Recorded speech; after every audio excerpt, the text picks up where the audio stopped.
Hello, hello. Good afternoon. Welcome back. I'm Claire. This is Purple Poppy, and as always, it is wonderful to have you with me. So today I'm playing with stamps. I want to look at creating your own paper, and I want to look at doing a bit of an envelope, etc. But all using stamps and stencils combined. Now, I don't know about you, but I constantly see stamps available to buy that are a mix-up of different items. Now, this one sort of indicates what I mean, but not 100%, because this is just font and receipt, etc. But you often see them where, you know, there's a teacup and then there's some flowers and then some words, etc.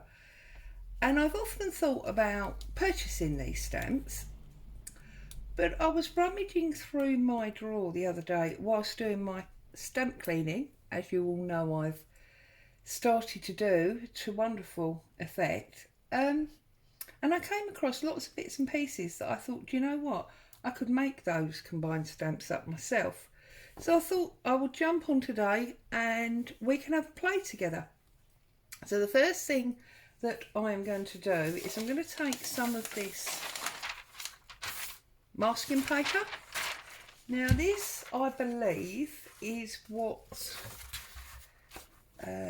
people use to mask up when they're painting, mask up windows, doors, etc. I believe also that some car spray shops use it. So I'm going to chop myself a couple of pieces of that. First of all, this particular one I actually got on eBay. This is probably now only about half a roll. So it was a very big roll, and I think it was about £7 or £8 in the UK. But as you can see, there's a lot of it and I've had it for quite some time. So the hardest job you have with this masking tape is obviously getting it flat because it's been rolled.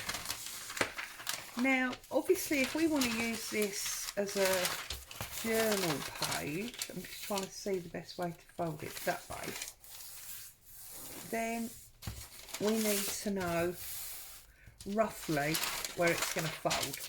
Okay, so we can fold it in half like that, and that does help to keep it flat.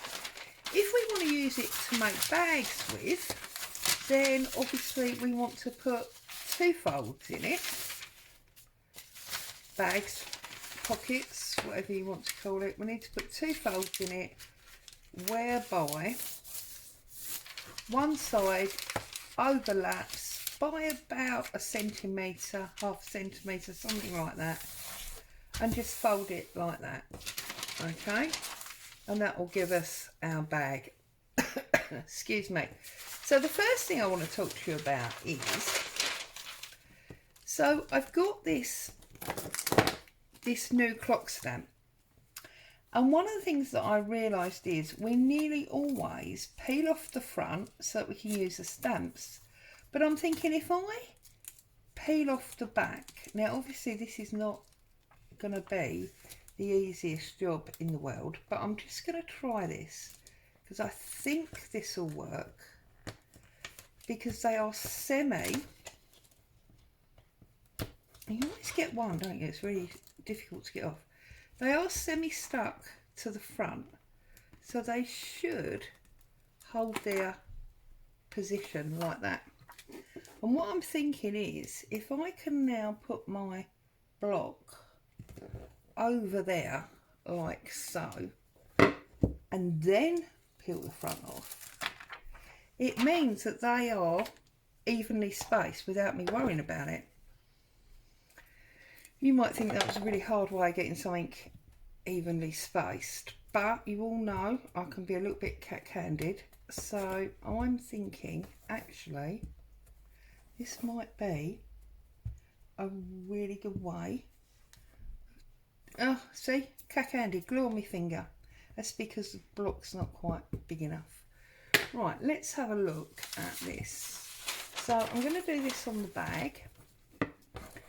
Now, obviously, we know that fold means that's going around the corner. So ideally, I don't want the space on the fold. I want one of the clocks. So I'm going to start there, like so.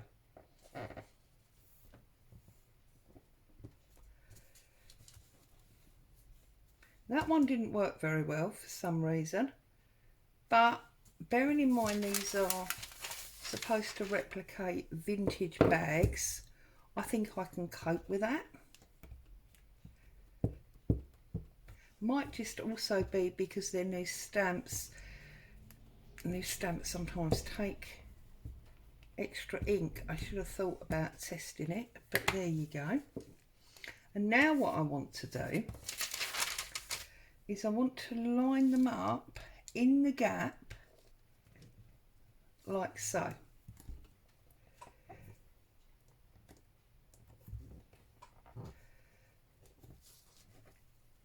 Yeah, see, that one's definitely not wanting to work for some reason. We're just going to have to accept that, I think.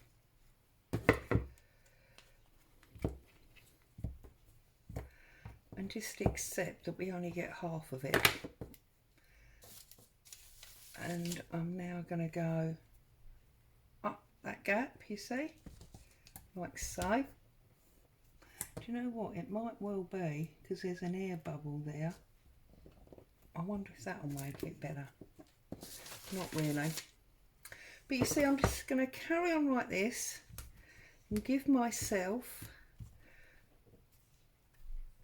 printed paper as it were in order to use.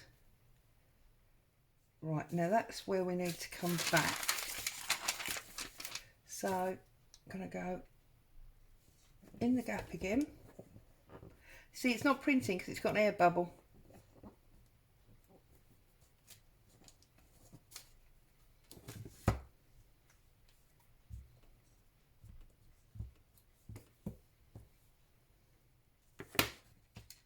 Okay, and now I'm coming back over.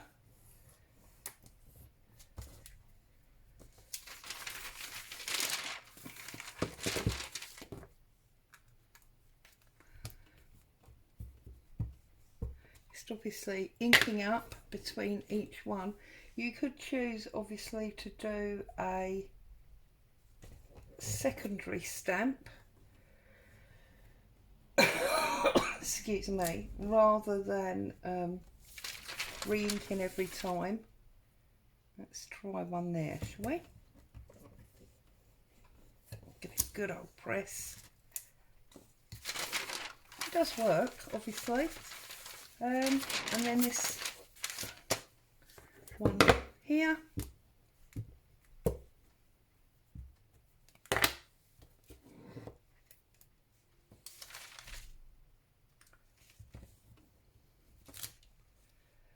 And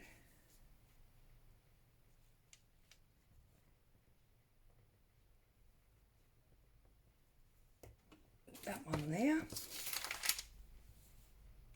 And that one there.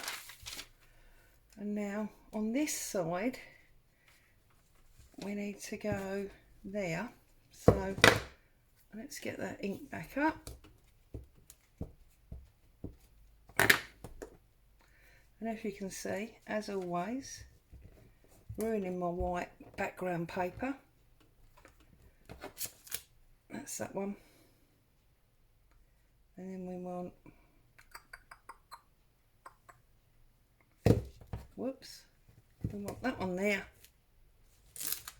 And then what I'm going to do here is I'm going to choose the single big one.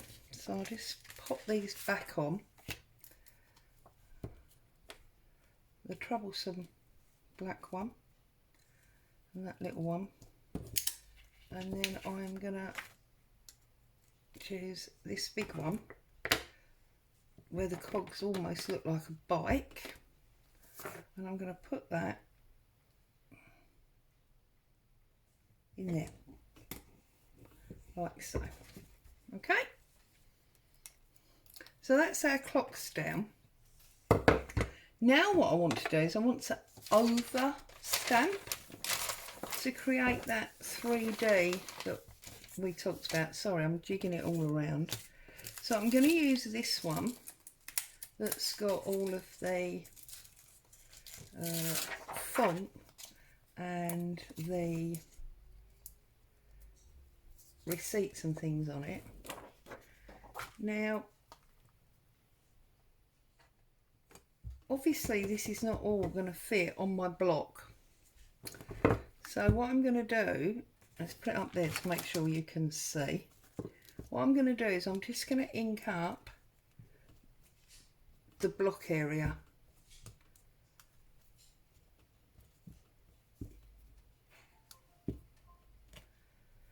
Okay.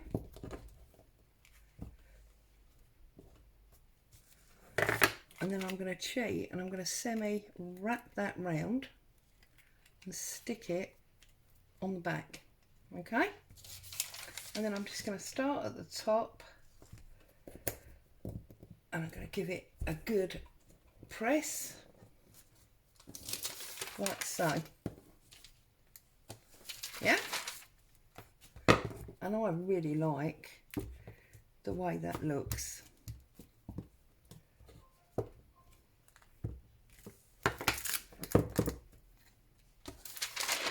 And what I want to do now is I want to come down but across.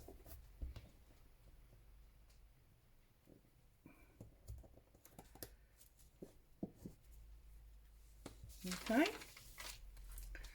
Exactly the same again. Sorry if I'm coming out of view for the inking up, but obviously you know what I'm doing. I'm only inking it up. So then again, come down but across, which is about there. And I think this might be the last one of these.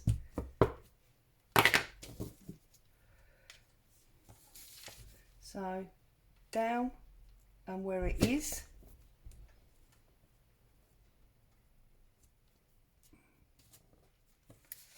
And then a faint bit below it.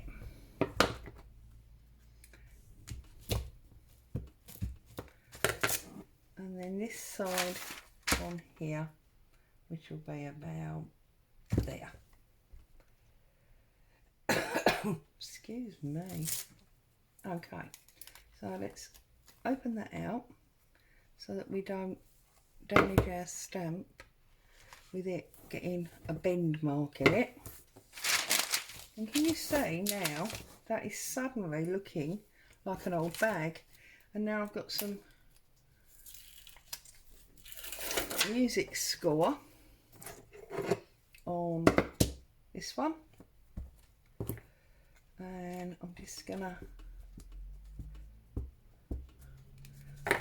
put some music on it as well. So we're going to go up there, and basically what I'm doing is I'm using the music stamp to fill in where we didn't put the receipts. So in there, you can see.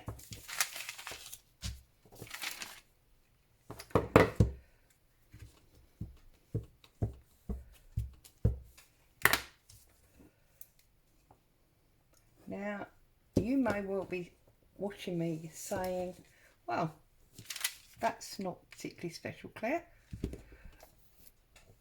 I've done that many times before. But I like to share with you what I'm doing. Sometimes that, oh, sorry if I just jugged you.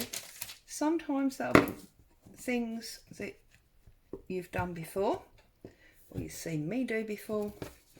Sometimes it'll be things that are new to you. It's just well, I suppose technically the luck of the draw. Depends on what I'm doing. Okay, so should we finish this off as we started? So let's fold it back over. It wasn't quite there, was it?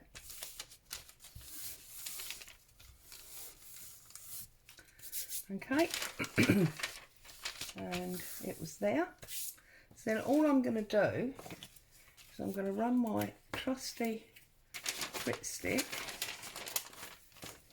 down this side, like so.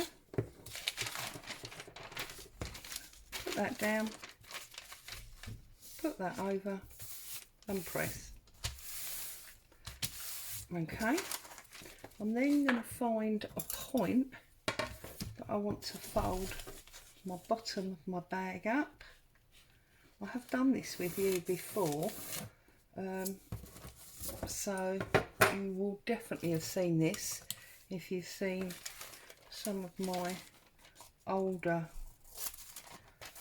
videos, or indeed I think I did this in the 12 Days of Christmas reversed. Right, so as you can see, I've just cut a little triangle off of each corner.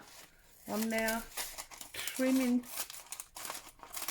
the underside of the bag so there's not too much to glue, and then I'm just going to glue that little bit and all of that flap, and then I'm just going to press that up like so.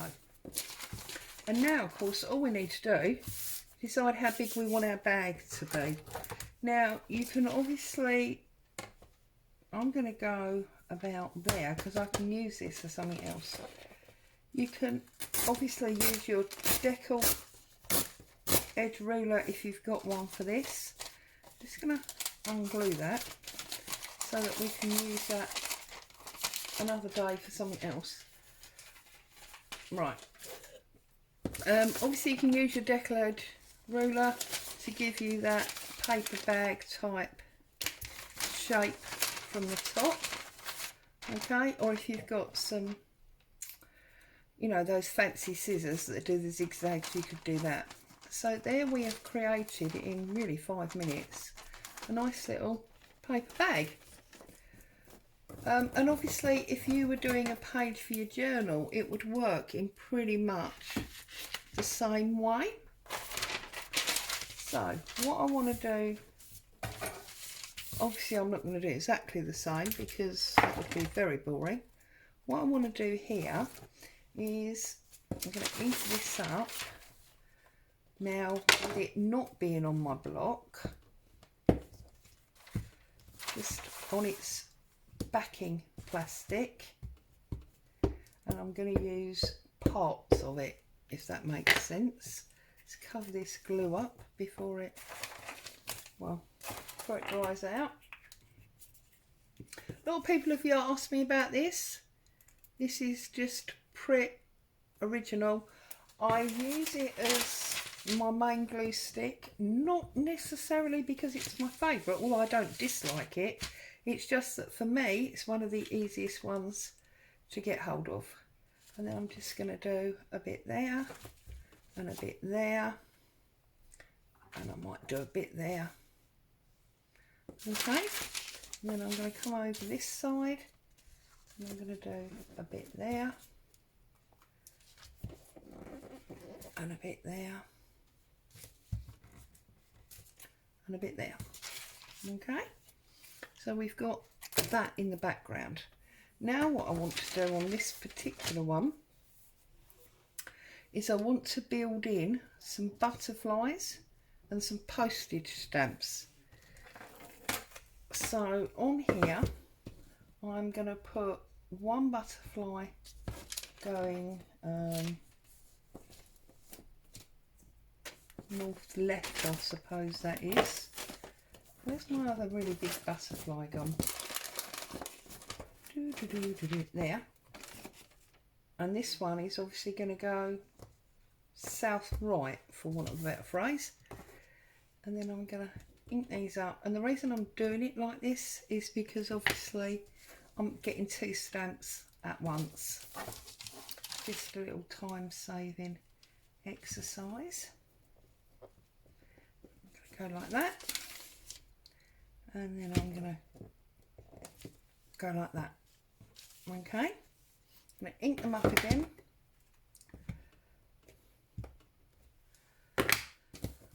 And I want, I want this one going off the page there. And then I'm going to ink it up again. And I want that one about there. Like so. Okay, just dry that off, excess ink and so forth. Right. Now what I want to do excuse me, is script again, but a different type of script, and this is more sort of like a handwritten letter, and I'm going to go in there and in there. Okay, and then I'm going to pull that one off, and I'm going to put on this little botanical that I love. Okay, and I'm going to go in there and in there, and then I'm going to ink it up again. Now obviously I'm doing this in black because I am working on the brown paper. Now if you was working on coffee dyed paper, there would be no reason at all that you couldn't do this in a coloured ink if that was what you wanted to do. Okay, and now I want to put on my stamp. So where's my stamp? There's my stamp.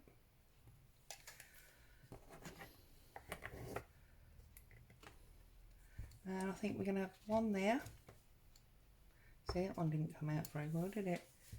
But I think, to be honest with you, that is one of the beauties of doing these overlays. If some are not as strong as others, for me personally, it adds to the effect. And then I'm going to get my postage details, she says. So I'm going to get this postmark, and I'm going to go over my stamp.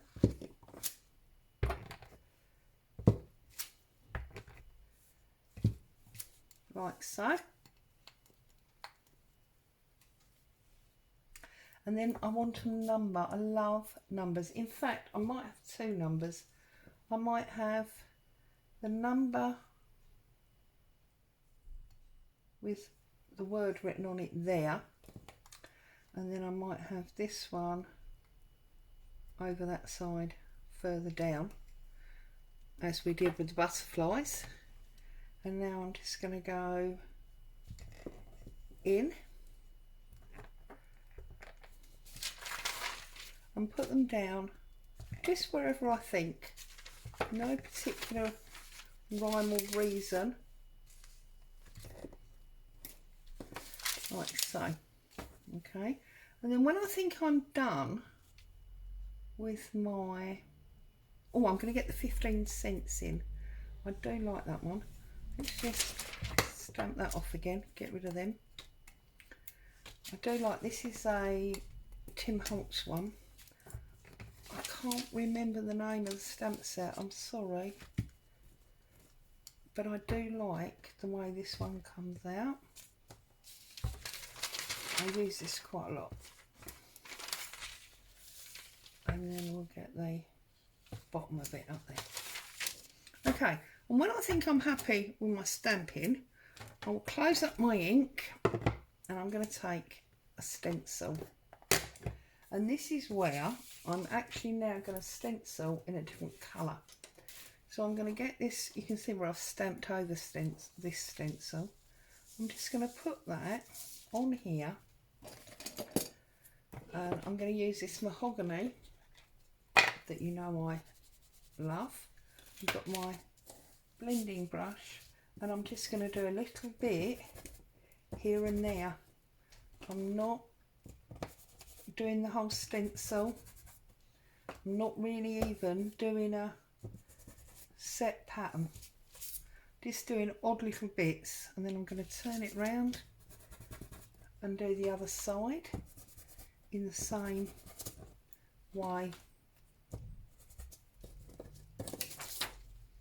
Okay. A little bit more up there. A little bit more down there. Okay. Excuse me. And then I'm going to go again. So this time, I think I am probably going to use the Paris. So I'm just trying to decide where I want to go. And I think I'm going to put that across there, but I'm going to, as I always do, pull it on the angle.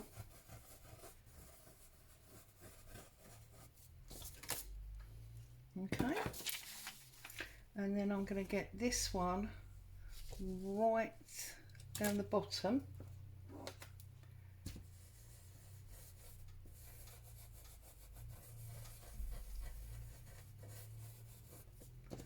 Like so. And I think we might just get the bottoms of it up here.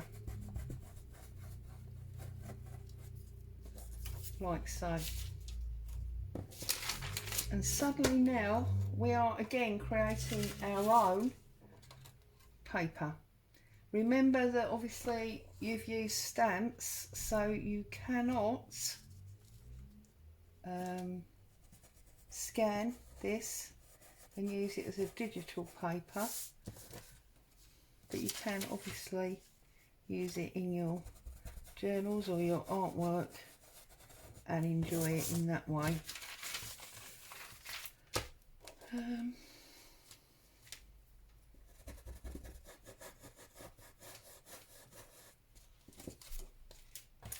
There's that one. Now obviously this is quite, hang on, let me put the lid on here. Obviously this is quite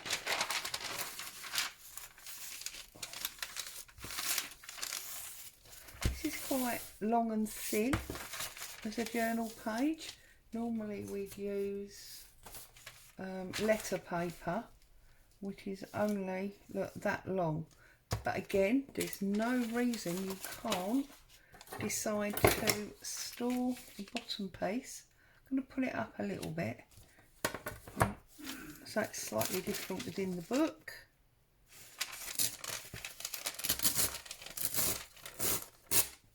There you go, and obviously then we can use that piece for a different project another day. So there we have our own paper, and I'm not sure about you, but for me that's a beautiful page in a journal, and that is a delightful little bag, all using a combination of the stencils that we already own. So think twice before, well, that's the back of the bag, isn't it? There you go. Think twice before you consider buying a multi-stamp and combine the stamps you've got. Hope you got some inspiration and enjoyed being with me today. As always, stay safe, happy crafting. I'll see you soon.